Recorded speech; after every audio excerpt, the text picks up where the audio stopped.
Puji Tuhan saudara ya. Sore hari ini kita bertemu kembali. Kita mau sama-sama belajar tentang satu topik yang luar biasa saudara ya. Malam hari ini saya diberikan satu tema, satu judul, yaitu metamorfosis saudara ya. Metamorfosis, saudara tahu apa metamorfosis? Atau mungkin pernah dengar metamorfosis apa saudara ya? Saya yakin pasti saudara semua pernah dengar gitu ya. Metamorfosis itu adalah satu bentuk perubahan saudara ya. Suatu bentuk perubahan yang luar biasa saudara ya. Kalau kita mengatakan tentang metamorfosis, itu berarti yang berubah itu bukan cuma yang tampak saja saudara ya. Bukan cuma yang kelihatan saja yang berubah. Misalnya kita mengatakan sebuah hewan dia berubah gitu ya, berubah dari penampilan luarnya ya, bentuknya berubah, bukan cuma yang dari luar saja saudara ya. Dan juga bukan cuma warnanya saja yang ganti. Saudara tahu ada hewan-hewan tertentu yang bisa berkamuflase untuk menjadi sama dengan lingkungan sekitarnya. Ini salah satu bentuk dari pertahanan dirinya, supaya dia dikira kayu, maka dia berubah menjadi kayu ya. Tetapi pada malam hari ini kita berbicara tentang metamorfosis. Next, selanjutnya. Kalau kita lihat contoh yang paling umum dari metamorfosis adalah ini saudara ya. Saudara pasti pernah tahu semua bagaimana dari ulat ya bisa menjadi kupu-kupu saudara ya. Kupu-kupu yang indah. Kalau kita melihat di sini, dia bukan cuma sekedar mengganti kulitnya saja saudara ya. Bukan cuma sekedar mengganti warnanya saja. Tetapi kalau saudara lihat dari ulat yang begitu kecil, dan mungkin kalau saudara pegang ulat itu mungkin geli saudara ya, berubah menjadi sebuah kupu-kupu yang indah, itu melibatkan sangat banyak hal yang berubah saudara ya. Kalau saudara lihat, kupu-kupu itu punya kaki enggak saudara? Kakinya panjang atau pendek saudara? Banyak atau enggak saudara? Saudara bayangkan, ulat itu setahu saya ada yang punya kaki, ada yang enggak punya kaki, betul saudara ya? Ada yang punya kaki tapi kakinya kecil-kecil, tapi banyak saudara ya. Tapi kalau kita melihat kupu-kupu, kakinya itu jadi lebih sedikit, tapi panjang-panjang. Kalau ulat itu tidak punya sayap, kalau kupu-kupu punya sayap. Nah, perubahan yang terjadi di sini itu adalah bersifat metamorfosis. Bukan cuma sekedar luarnya saja yang berubah, tetapi struktur tubuhnya ya, itu juga berubah saudara. Struktur tubuhnya berubah. Perubahan ini bukan cuma bisa saudara lihat. Saudara sebagai manusia saudara melihat, wih, ini ulat ini sudah berubah menjadi sebuah kupu-kupu yang indah. Bukan cuma saudara aja yang melihat, tetapi juga si ulat ini juga merasakan saudara. Wih, sekarang kok tiba-tiba aku punya kaki yang panjang ya. Sekarang kok aku jalannya gak pelan lagi ya. Sekarang kok aku punya sayap ya. Metamorfosis itu perubahan yang menyeluruh saudara. Berubah bukan cuma sekedar penampilan kita, tetapi sampai dengan apa yang ada di dalam. Nah, malam hari ini kita akan berbicara tentang metamorfosis. Saudara, apakah yang harus kita rubah di dalam hidup ini? Sedemikian hebatnya. Berubah bukan hanya yang kelihatan dari luar, tetapi juga apa yang di dalam. Apa saudara yang akan kita rubah pada malam hari ini? Apakah penampilan? Saudara yang agak kehitaman, saudara pengen jadi putih, saudara beli lulur pemutih, atau pakai deterjen pemutih supaya jadi putih. Atau mungkin saudara ada yang agak gemuk, ya. Kemudian saudara pengen merasakan jadi kurus gitu saudara ya. Saudara pengen bermetamorfosis pada malam hari ini, saudara menjadi kurus seperti bintang film Korea. Apakah seperti itu saudara? Apakah penampilan-penampilan seperti itu? Ada orang-orang tertentu bermetamorfosis dengan apa saudara? Merubah penampilannya dengan menambahkan aksesoris. Ya, tadinya nggak pernah pakai anting-anting, sekarang pakai anting-anting. Ternyata laki saudara ya. Laki tapi pakai anting-anting. Kemudian anting-antingnya kurang satu di sini, ditambah lagi di hidung, di lidah dan lain sebagainya untuk merubah penampilan. Tetapi malam ini kita akan belajar satu perubahan yang jauh lebih berharga daripada itu. Dengan penampilan fisik saudara, mungkin saudara bisa memenangkan follower di Instagram. Ya, saya sedang ada satu orang di Instagram yang saya follow, saudara ya. Beratnya itu 450 pound. Ya, sekarang dia lagi diet untuk bisa turun di bawah 200 pound, saudara ya. Nah, dan betul juga saudara, perubahannya yang perlahan ini membuatnya menarik banyak perhatian orang. Followernya banyak, saudara. Ya, kalau mungkin saudara berubah secara jasmani, saudara yang tadinya kurang ganteng jadi lebih ganteng, tidak tahu dengan cara gimana. Lebih cantik, tidak tahu dengan cara bagaimana. Mungkin saudara akan menarik banyak follower di Instagram saudara. Tetapi malam ini kita melihat apa yang menarik hati Tuhan untuk memperhatikan kita, untuk menjadi follower sejati kita di sepanjang hidup kita, yang sangat berharga bagi Tuhan. Next kita lihat, kita baca di dalam 1 Petrus 3 ayat yang ketiga sampai dengan yang keempat. Saya bacakan dari terjemahan lama. Janganlah kamu menghiasi dirimu yang lahir dengan rambut yang beranyam dan memakai barang emas. Ya, ini zaman dulu tidak musimnya diluruskan saudara ya, jadi di ayam gitu ya. Dan memakai barang emas. Waduh, emasnya sak gombyok saudara ya. Ya. Dan memakai pakaian yang indah-indah. Zaman sekarang untuk bisa berdandan saudara cukup buka handphone, saudara buka online shop, saudara bisa berdandan dan menjadi lebih cantik dan lebih ganteng, betul saudara ya. Nah, tetapi yang diinginkan oleh Tuhan adalah sifat yang baik pada hatinya. Itulah perhiasan yang tiada akan binasa, yaitu perangai yang lemah lembut dan pendiam yang besar harganya di hadirat Allah. Saudara, ini yang dicari sama Tuhan, yang akan membuat ya saudara memiliki follower yang setia dari surga, membuat Tuhan mencintai saudara lebih, memperhatikan saudara lebih pada saat saudara bermetamorfosis di dalam tabiat saudara, di dalam karakter saudara. Saudara, pada waktu kita nanti menyambut Kristus sebagai mempelai laki-laki, kita tidak memakai perhiasan kita yang jasmani, saudara. Tapi yang kita bawa adalah karakter kita yang sudah diolah. Karakter kita seperti apa yang dimaui oleh Tuhan. Itu yang kita bawa kepada Tuhan sebagai buah-buah pertobatan kita, saudara. Itu yang menarik, saudara. Penampilan jasmani saudara, mungkin saudara sudah lama tidak mandi pun Tuhan tidak akan menghiraukan, saudara. Tetapi yang membuat Tuhan memperhatikan saudara adalah ketika saudara membawa karakter yang sudah diuji. Karakter yang sudah diasah menjadi suatu perhiasan yang luar biasa. Saudara, hal-hal seperti ini jarang diperhatikan, saudara ya. Memiliki karakter yang indah seringkali tidak menjadi fokus bagi manusia zaman sekarang. Saya katakan manusia zaman sekarang, di mana hedonisme, kesukaan dunia begitu diumbar, dinyatakan di mana-mana, dipamerkan di mana-mana. Kita seringkali lupa untuk memoles manusia batin kita, saudara.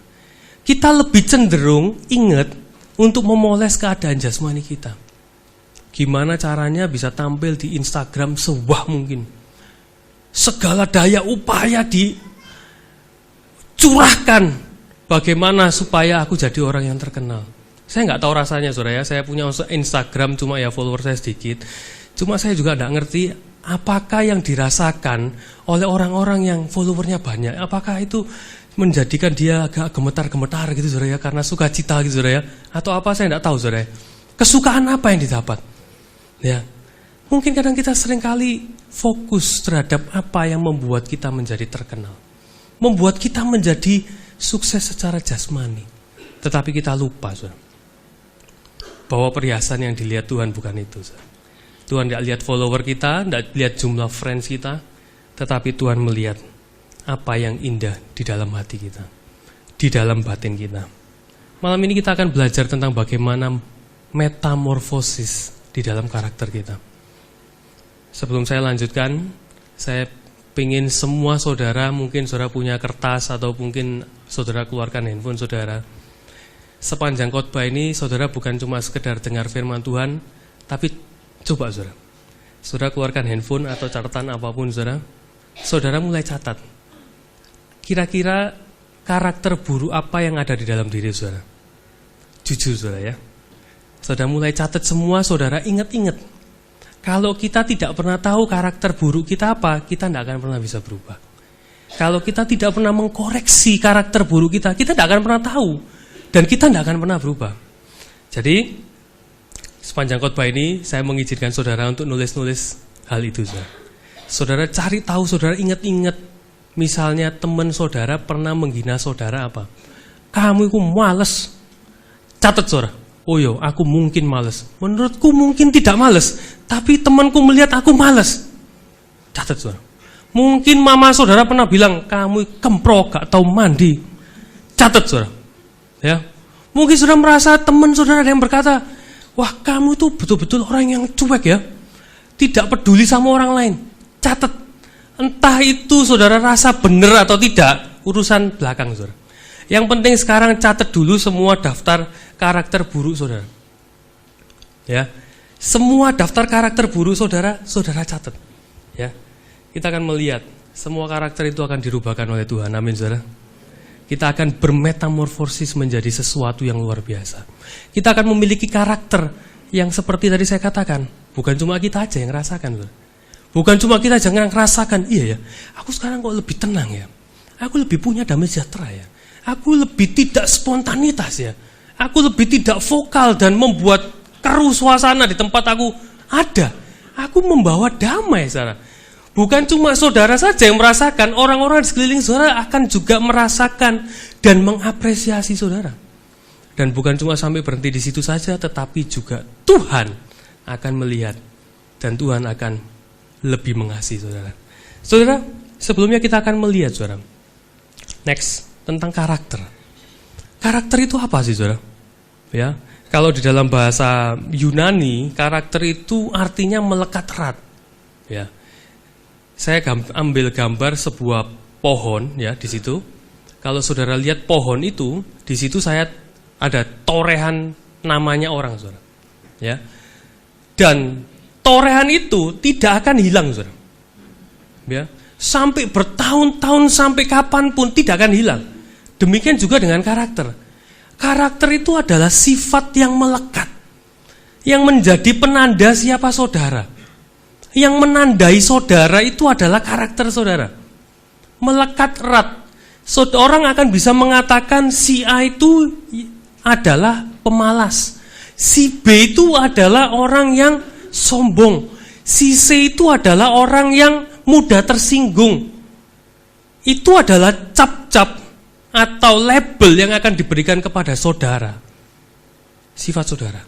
Itulah karakter saudara. Ya. Seperti gambar pohon ini, saudara. Pada waktu dia digambar, dia ditoreh, akan melekat terus. Dan ini akan menjadi penanda. Nanti lain kali, mungkin 10 tahun kemudian, si orang yang, siapa ini ya? Daniel dan Emily mungkin ya, namanya tidak kelihatan. Ya. Mungkin si Daniel dan Emily ini mungkin 10 tahun kemudian datang lagi kembali ke hutan itu, dan kemudian dia mencari pohon yang tempat mereka berkencan pada waktu itu, mungkin ceritanya seperti itu, saudara ya. Mereka akan cari pohon mana yang ada torehannya itu. Dan itu yang mengidentifikasikan. Itulah pohon tempat aku pacaran dulu 10 tahun yang lalu gitu misalnya. Saudara, karakter saudara itu menjadi penanda siapa saudara. Dan itu melekat kuat. Ya. Sifat-sifat itu sangat sulit untuk dihapuskan secara psikologi, saudara. Ya. Psikologi mengatakan bahwa karakter itu sulit untuk dihapuskan, bahkan sulit untuk dirubahkan. Jadi misalnya mau di-upgrade menjadi lebih baik pun, itu akan sangat sulit, saudara. Saya tidak sekolah psikologi, tetapi ya saya belajar apa adanya di dalam Google, saudara ya. Next, tolong ditampilkan. Ini adalah sifat karakter-karakter manusia. Karakter manusia itu seperti kalau saudara lihat di sini, sanguin, koleris, melankolis, plekmatis, itu karakter, saudara. Ya, itu karakter manusia. karakter itu menghasilkan sifat-sifat. Apakah sifat-sifat itu? Ya, kalau yang positif dari sanguin itu contohnya hangat, bersahabat, responsif. Kalau orang melankolis itu analitis, berbakat, perfeksionis. Ya. Orang koleris itu berkemauan keras, memiliki visi, ya, cocok sebagai pemimpin. Tetapi juga ada negatif-negatif, sifat-sifat negatif yang akan mungkin keluar.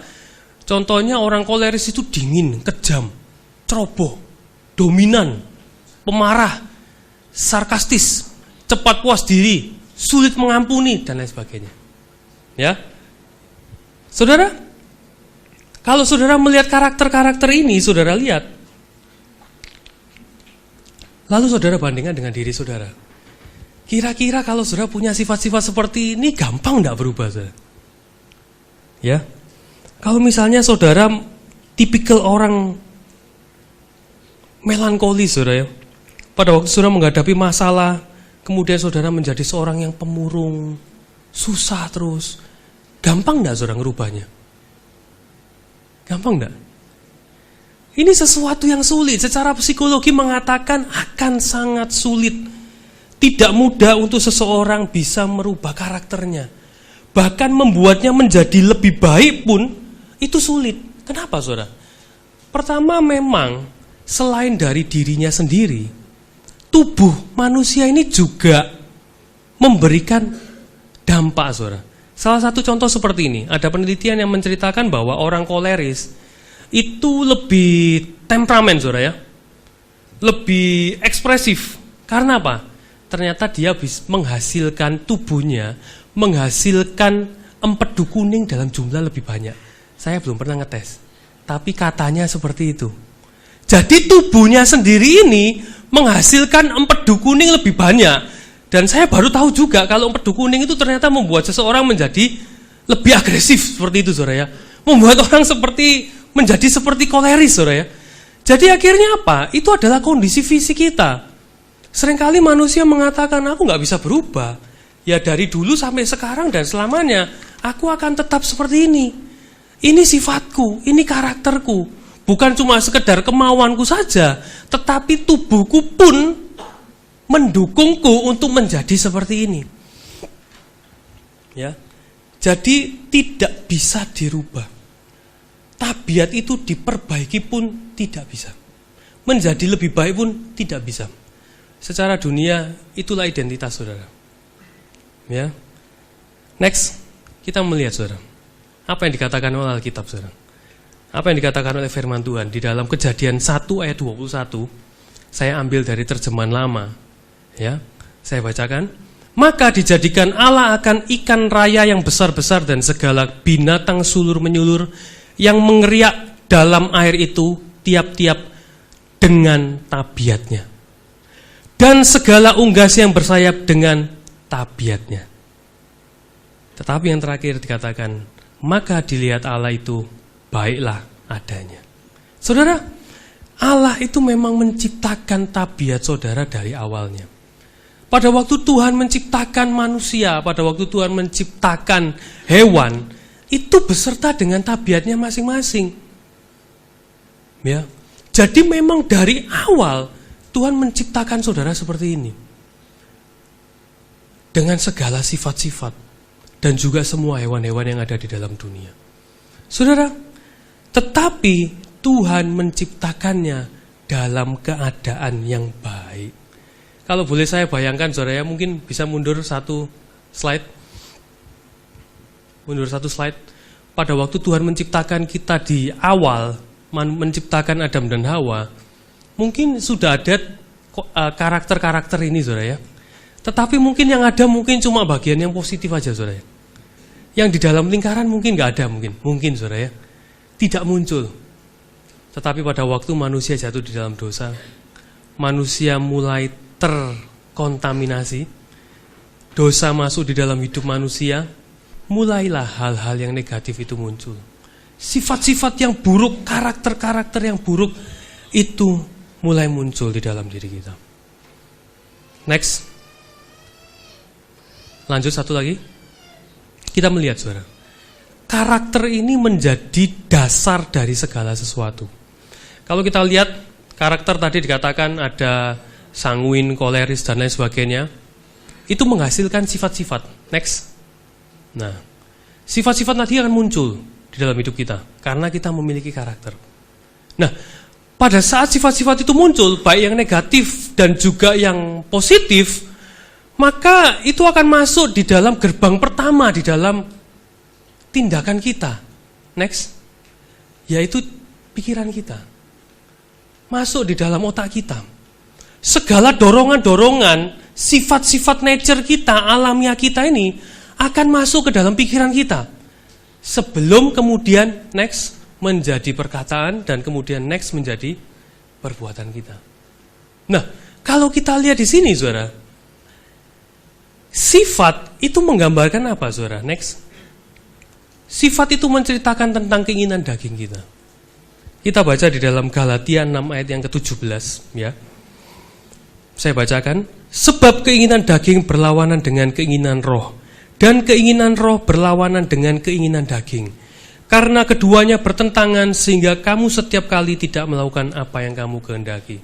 Di dalam hidup kita ada yang namanya keinginan daging. Dan inilah, saudara, inilah keinginan daging kita itu.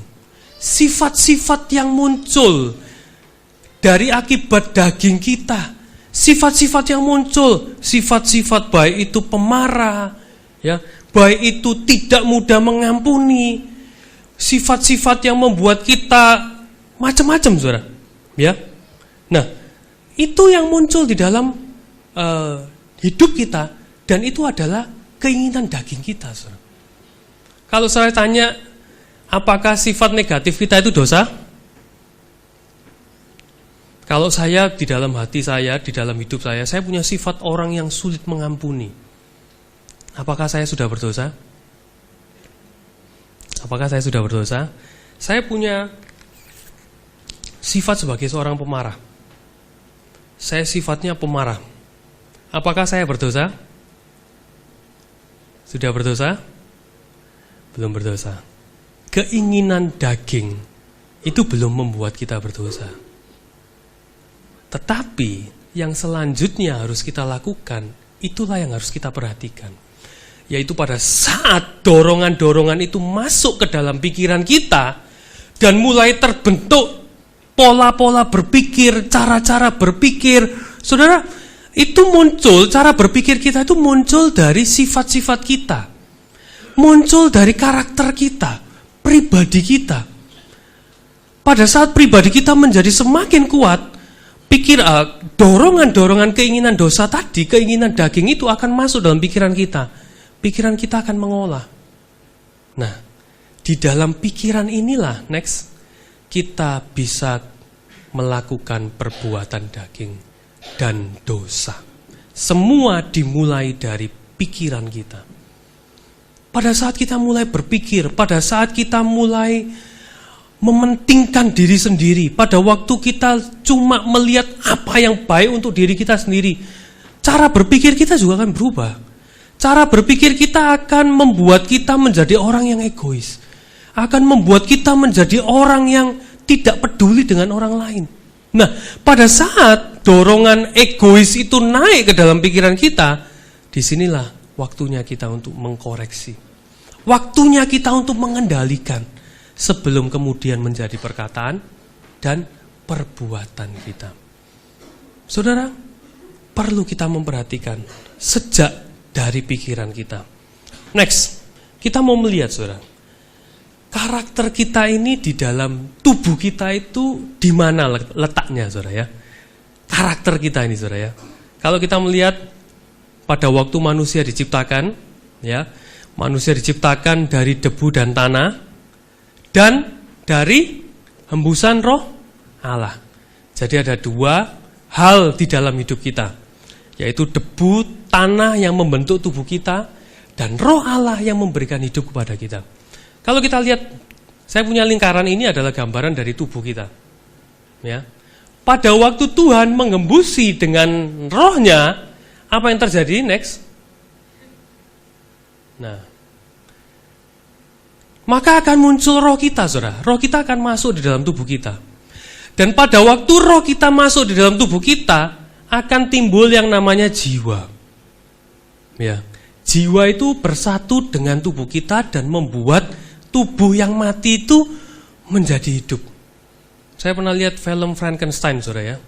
Nah, kalau di situ film Frankenstein itu tubuhnya dikombinasi bukan dengan roh Allah, tetapi dengan listrik, saudara ya. Maka jadilah Frankenstein. Kelihatannya punya jiwa, kelihatannya punya kehidupan, tetapi sebenarnya tidak hidup, saudara ya. Itu film Frankenstein. Tetapi manusia, tubuh kita ini diisi dengan roh Allah. Dan itu yang membuat kita menjadi hidup dan memiliki jiwa. Nah, sekarang karakter itu letaknya di mana, saudara?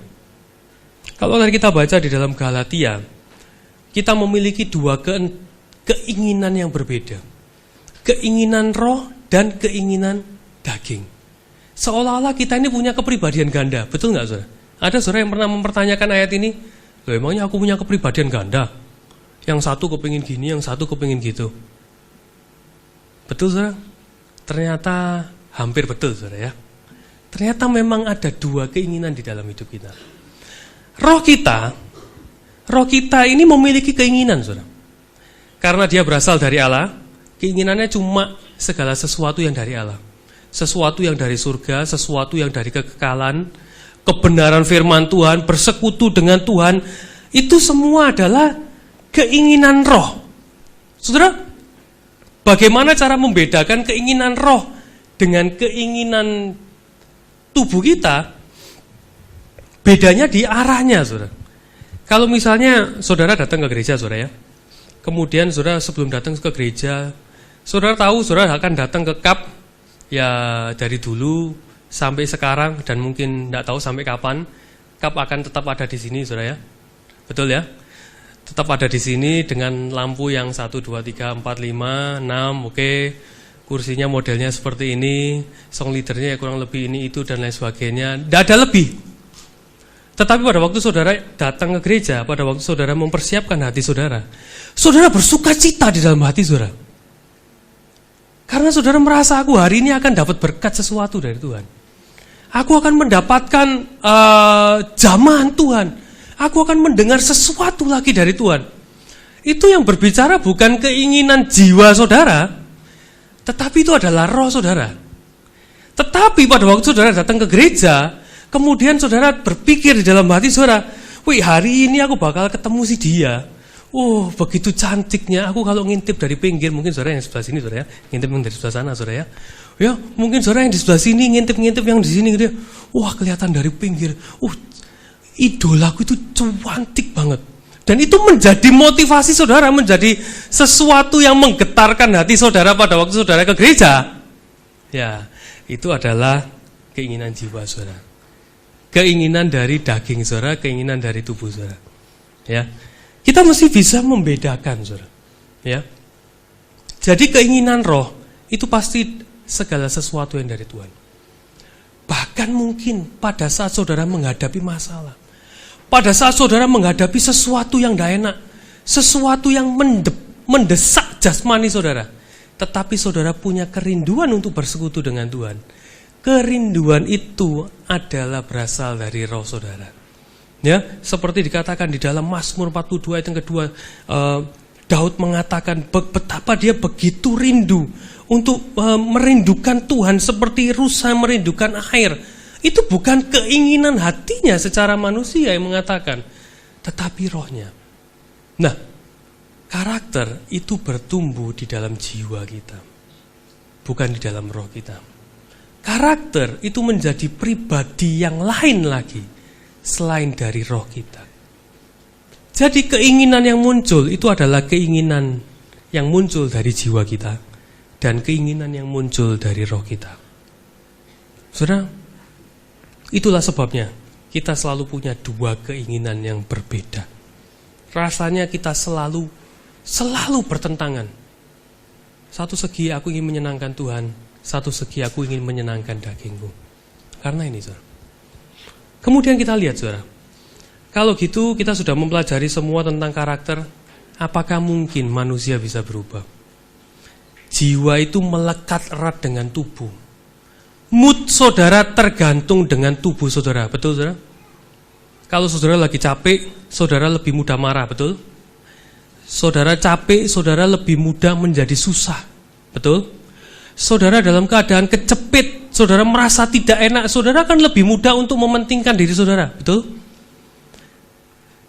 Daging itu mengikat kuat karakter kita. Jadi apakah kita bisa berubah? Bisa, saudara. Ya, kalau secara psikologis tidak mungkin bisa merubah karakter, karena itu adalah sesuatu yang sudah melekat. Tetapi Tuhan punya rumusnya, saudara. Tuhan punya caranya bagaimana kita bisa berubah. Next, selanjutnya kita melihat, saudara, rumusnya Tuhan, saudara, di dalam Efesus 4 ayat 23 sampai 24. Saya bacakan, saudara. Supaya kamu dibaharui di dalam roh dan pikiranmu, dan mengenakan manusia baru yang telah diciptakan menurut kehendak Allah di dalam kebenaran dan kekudusan yang sesungguhnya. Yang pertama, saudara, bagaimana caranya kita bisa berubah dari karakter kita yang lama? Yang pertama adalah next, dibaharui di dalam roh. Saudara, kalau tadi saya ceritakan bagaimana karakter kita itu dipengaruhi oleh jiwa kita, oleh daging kita. Dan satu-satunya kekuatan yang bisa menahan dan mengendalikan kedagingan kita hanya roh kita. Roh kita yang sudah diperbaharui. Roh yang tidak diperbaharui adalah roh yang mati. Roh yang belum diperbaharui di dalam baptisan, roh yang belum diperbaharui di dalam kelahiran baru adalah roh yang lemah. Roh yang tidak memiliki kekuatan apa-apa. Kita melihat, saudara, di dalam Efesus 4 ayat 18 sampai 19. Next. Ya. Efesus 4 ayat 18 sampai 19 di situ dikatakan, kenapa roh yang belum diperbaharui tidak mungkin bisa berubah di dalam karakter. Kita lihat Efesus 4 ayat 18 sampai 19. Dan pengertiannya yang gelap, jauh dari hidup persekutuan dengan Allah, karena kebodohan yang ada di dalam mereka. Dan karena kedegilan hati mereka, perasaan mereka telah tumpul sehingga mereka menyerahkan diri kepada hawa nafsu dan mengerjakan dengan serakah segala macam kecemaran. Kalau kita lihat, saudara, orang yang belum diperbaharui rohnya itu adalah orang yang pengertiannya gelap. Roh itu gak bisa mati, saudara, tetapi dia menjadi lemah. Dia menjadi kehilangan arah. Dia menjadi tidak tahu apa yang baik, mana yang jahat.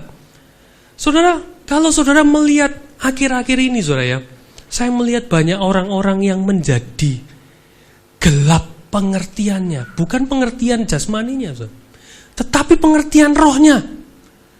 Orang yang super cabul bisa diidolakan, tapi yang jujur dimasukkan penjara. Saudara pernah melihat cerita seperti ini? Kenapa bisa terjadi? Lu sudah jelas-jelas cabul, tetapi tetap dijadikan idola. Sudah jelas-jelas jahat, tapi tetap diagungkan, tidak boleh salah. Kenapa bisa seperti ini? Karena rohnya, pengertiannya gelap. Rohnya mati.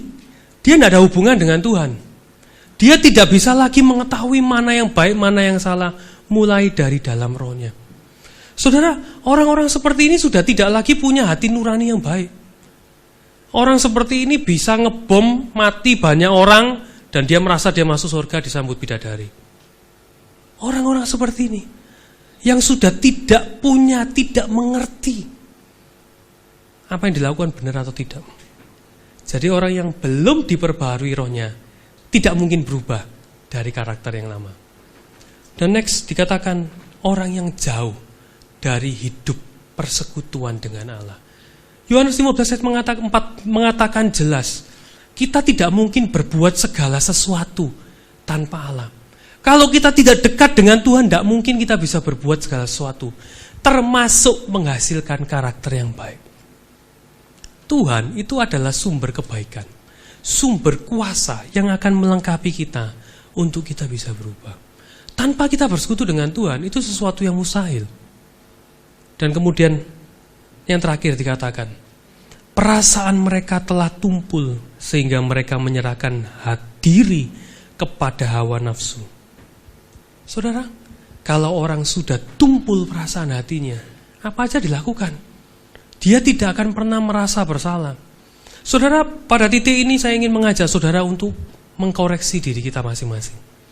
Kita mau lihat hati kita pada saat kita melakukan dosa. Apa yang saudara rasakan? Apakah guidance dari roh itu masih ada di dalam hati saudara?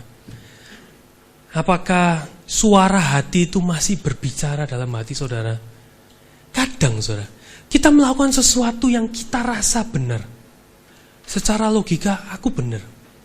Tetapi di dalam hati kita, di dalam roh kita berbicara, kamu salah. Ini salah. Mungkin kita pada waktu itu kita masih belum tahu kenapa kita salah. Kita mungkin akan masih menjalankan terus apa yang kita lakukan. Kita mungkin merasa tabiat kita baik-baik saja, menjadi orang yang super keras. Aku ini keras karena kebaikan. Aku ini harus membetulkan yang salah. Aku ini mau jadi seperti Ahok. Waduh. Aku ini mau menjadi seperti orang yang meluruskan yang tidak benar. Aku ini pahlawan. Menurutmu pahlawan. Tapi dalam hati kecil, kalau roh kita adalah roh yang hidup, Tuhan akan berbicara, saudara. Mungkin bagi saudara yang memiliki jabatan untuk sebagai seorang nabi misalnya saudara ya, saudara memang memiliki jabatan untuk saudara mengingatkan, mengembalikan gereja kepada Tuhan, orang-orang yang bersalah kepada Tuhan, menegur orang-orang yang salah. Mungkin saudara akan memiliki seperti ini, suara roh yang mengatakan seperti ini. Tetapi apakah betul apa yang kita lakukan ini sesuai dengan kehendak Tuhan? Mungkin secara logika aku benar. Kita pikir dengan logika enggak ada yang salah. Tetapi kalau kita memiliki roh yang hidup yang menjadi guidance, penuntun di dalam hidup kita, enak saudara. Tuhan akan berbicara. Meskipun di dalam hati yang paling kecil kita merasa ada yang tidak enak, tidak cocok. Stop apa yang kita lakukan. Ini yang berbicara bukan hati nurani kita, saudara. Ini yang berbicara adalah roh Allah di dalam kita. Roh kita yang hidup oleh persekutuan dengan Allah. Itu yang berbicara kepada kita. Yang mengingatkan kita akan kebenaran. Yang secara logika mungkin kita tidak akan bisa mengerti. Saudara, syarat yang pertama adalah memiliki roh yang sudah diperbarui. Saudara yang belum dibaptiskan dalam air, saudara yang belum menerima Yesus sebagai Allah, saudara yang belum mengakui Yesus sebagai anak Allah, bertobatlah saudara. Lepaskan hidup saudara yang lama, ambil keputusan untuk dibaptis. Saudara akan diperbarui di dalam roh saudara. Saudara akan punya kekuatan untuk melangkah lebih lanjut, untuk melanjutkan hidup saudara, merubah karakter saudara. Kalau tidak akan bisa saudara. Kemudian yang kedua saudara.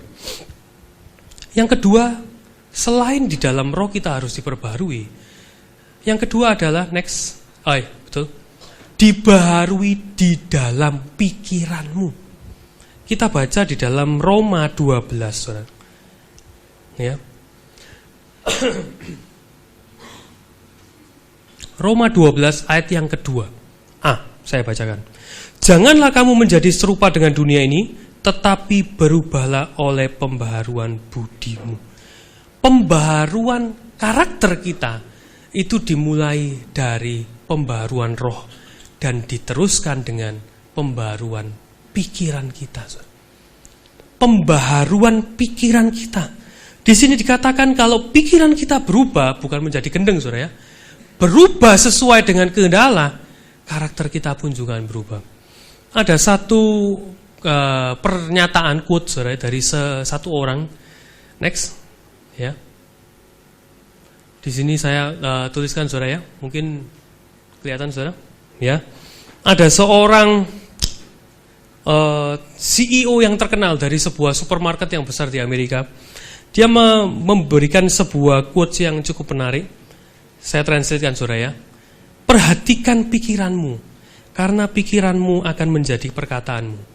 Perhatikan perkataanmu, karena perkataanmu akan menjadi tindakanmu.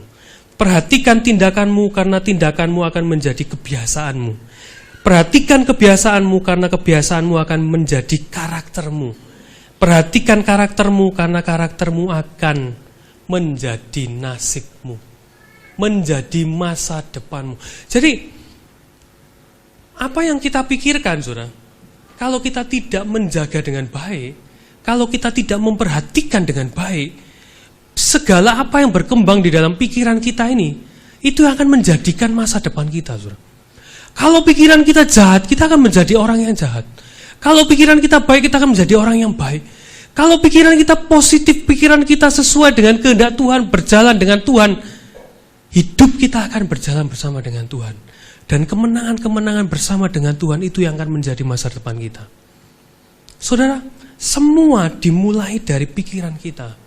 Ada beberapa hal yang perlu kita perhatikan, saudara. Kita baca di dalam 2 Korintus 4 yang ayat yang keempat, saudara. Saya bacakan 2 Korintus 4 ayat yang keempat. Yaitu orang-orang yang tidak percaya, yang pikirannya telah dibutakan oleh ilah zaman ini, sehingga mereka tidak melihat cahaya Injil tentang kemuliaan Allah Kristus yang adalah gambaran Allah. Saudara, hal pertama yang kita perlu perhatikan di dalam pikiran kita adalah bagaimana supaya pikiran kita tidak menjadi buta. Saudara, penting saudara. Saudara setiap minggu saudara datang ke gereja, setiap Sabtu saudara datang ke kaum muda, saudara terima firman. Tetapi kalau pikiran saudara dibutakan, sia-sialah semua yang sudah disampaikan di depan. Sia-sialah semua firman Tuhan yang saudara baca. Pertama yang kita lakukan di dalam menjaga pikiran kita sesuai dengan kehendak Tuhan adalah menjaganya tetap tidak buta.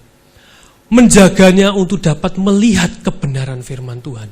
Saudara, perlu kita memperhatikan, jangan sampai kita dibutakan oleh ilah zaman ini. Saudara pasti sudah mengerti apakah ilah zaman ini. Ilah zaman ini yang membuat saudara buta tidak bisa melihat kebenaran firman Tuhan. Ilah zaman ini adalah segala sesuatu yang dikagumi oleh orang-orang, yang dicintai oleh orang-orang, yang dikejar oleh manusia zaman sekarang. Mungkin saudara bisa menjelaskan, memberikan contoh lebih banyak daripada saya. Banyak hal yang sudah mengalihkan manusia daripada Tuhan. Pada saat seseorang sudah mulai kehilangan arahnya, mulai kehilangan pandangannya, dia mulai berpegang, mulai menyembah ilah-ilah zaman ini, dia dibutakan. Mungkin firman Tuhan pada sore hari ini disampaikan, ya, saya mengatakan dengan keras sekalipun pakai mic ada sound systemnya. Orang-orang yang dibutakan secara rohani tidak akan pernah bisa mengerti. Ngomong apa toh iki? Dari tadi kok gak nyambung misalnya seperti itu. Iki ngomongin tentang apa toh? Ditanya judul aja mungkin tidak pernah tahu. Saudara, mungkin saudara di tempat ini ada yang merasa seperti itu, koreksi saudara ya. Apakah mungkin mata hati saudara sudah dibutakan oleh ilah-ilah zaman ini? Ya, mungkin saudara lebih fokus pada hal-hal yang jasmani. Pikiran saudara penuh kepada hal-hal yang jasmani. Yang menjadi cita-cita saudara, menjadi idola saudara, menjadi harapan saudara. Saudara akan pernah bisa punya karakter yang baik. Saudara tidak akan bisa punya pikiran yang diubahkan. Yang kedua saudara, di dalam 2 Korintus 10 ayat yang keempat sampai dengan yang kelima. Saya bacakan. Karena senjata kami dalam perjuangan bukanlah senjata duniawi, melainkan senjata yang diperlengkapi dengan kuasa Allah, yang sanggup untuk meruntuhkan benteng-benteng. Kami mematahkan setiap siasat orang dan merubuhkan setiap kubu yang dibangunkan oleh keangkuhan manusia. Untuk menentang pengenalan akan Allah, kami menawan segala pikiran dan menaklukkannya kepada Kristus. Saudara, di dalam dunia ini akan ada banyak pikiran kuasa-kuasa yang berusaha membuat pikiran saudara tidak bisa menerima kebenaran. Salah satunya adalah dari hal-hal yang kita terima, saudara. Apa yang masuk di dalam kita. Di dalam hidup kita, kita tidak bisa menjamin hidup yang bebas dari gangguan kuasa gelap. Gangguan kuasa gelap itu bukan cuma sekedar dari, ada orang yang berusaha nyantet saudara, bukan. Gangguan itu bisa macam-macam, saudara. Iblis akan selalu berusaha menjatuhkan saudara. Iblis akan selalu berusaha menyerang saudara lewat segala macam. Lewat segala bacaan yang saudara baca, lewat segala tontonan yang saudara tonton, lewat segala sesuatu yang saudara dengar, musik-musik. Saudara, saya tidak seberapa suka musik saudara ya biasa saudara. Tetapi saya merasa saudara, ada musik-musik yang membuat hati ini jadi kehilangan damai sejahtera. Ada musik-musik yang membuat kita menjadi kehilangan sukacita dari Tuhan. Ada film-film yang membuat kita kehilangan damai sejahtera. Saya pernah merasakan, saudara. Habis nonton film, filmnya itu lucu-lucuan, saudara. Tetapi setelah habis nonton film, karakter saya berubah, saudara. Saya merasa lebih gampang emosi, saya lebih gampang, lebih sensitif. Saya koreksi, saudara, kenapa? Apa yang terjadi? Apakah menonton film itu salah? Tidak salah, tidak dosa, saudara. Tetapi waspadalah. Ada sesuatu yang bisa masuk di dalam hidup kita dan membuat kita tidak bisa melihat kebenaran. Membuat pikiran kita dikunci dengan apa yang ada di dalam dunia. Kita dikunci dengan karakter-karakter apa yang ada di dalam dunia. Kita cuma bisa melihat itu, kita tidak bisa melihat kebenaran Tuhan. Saudara, kita perlu waspada. Ada banyak hal yang akan berusaha membuat saudara tidak bisa mengerti pikiran Kristus. Yang terutama adalah menaruh pikiran Kristus di dalam kita. Terus kita masukkan pikiran Kristus, apa yang benar, apa yang menjadi kehendak Allah di dalam pikiran kita. Itulah yang akan mengubah karakter kita menjadi sama seperti Kristus. Saudara, di dalam 2 Petrus 1 ayat yang ketiga dikatakan, karena kuasa ilahinya telah menganugerahkan kepada kita segala sesuatu yang berguna untuk hidup yang saleh oleh pengenalan kita akan Dia.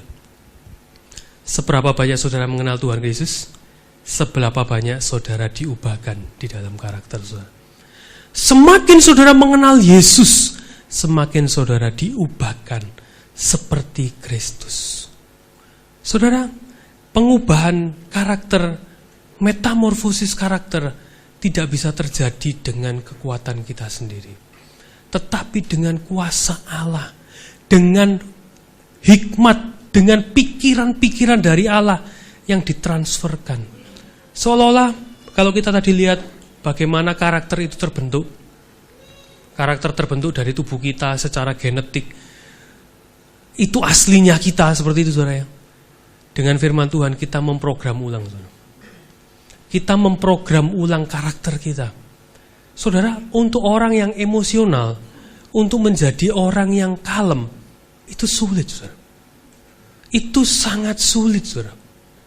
Untuk menjadi orang yang kalem, yang slow respon, ya, dari orang yang berangasan, dari orang yang mudah emosi, itu sangat sulit, saudara. Mungkin kalau saya kasih kesempatan di tempat ini, silakan saudara, mungkin ada saudara yang mau bersaksi, saudara mungkin yang emosian, tetapi sekarang sudah dirubahkan oleh Tuhan. Mungkin ada beberapa dari saudara-saudara bisa merasakan, saudara bisa menyaksikan bagaimana pada waktu dengan kekuatan kita sendiri, dengan pengertian kita sendiri, kita akan sangat lemah, saudara. Kita akan sangat lemah di dalam mengubah karakter kita. Rasanya sangat tidak mungkin. Kita perlu terus, saudara, mengisi pikiran kita ini dengan segala hikmat dari Tuhan, dengan segala kebenaran firman Tuhan, dengan segala pengenalan akan firman Tuhan. Dan kita akan berubah, dimulai dari pikiran. Dan yang ketiga, dikatakan, kenakanlah manusia baru. Ya, pada saat roh kita sudah diperbarui, pada saat pikiran kita sudah diisi dengan firman Tuhan, jangan lupa, dilakukan. Segala kebenaran firman Tuhan, saudara tahu bagaimana kita harus menjadi orang yang tidak emosian, bagaimana kita menjadi orang yang cepat mendengar tapi lambat berbicara, seperti kata firman Tuhan. Ya, kita sudah mengerti, tetapi bagaimana kita melakukannya? Melakukannya, menggunakannya menjadi manusia baru. Menjadi manusia baru adalah berarti melakukan apa yang diperintahkan Tuhan di dalam hidup kita. Menjadi kehidupan kita setiap hari. Saudara, yang terutama kita harus tahu bahwa kita tidak bisa mengubah karakter kita dengan kekuatan kita sendiri. Kita perlu roh yang dihidupkan. Kita perlu hikmat dari Tuhan. Kita perlu pengenalan akan Kristus senantiasa di dalam pikiran kita. Kalau pikiran ini selalu diisi dengan hal-hal yang duniawi, saya jamin saudara, akan sulit bagi saudara untuk bisa menjadi serupa dengan Kristus.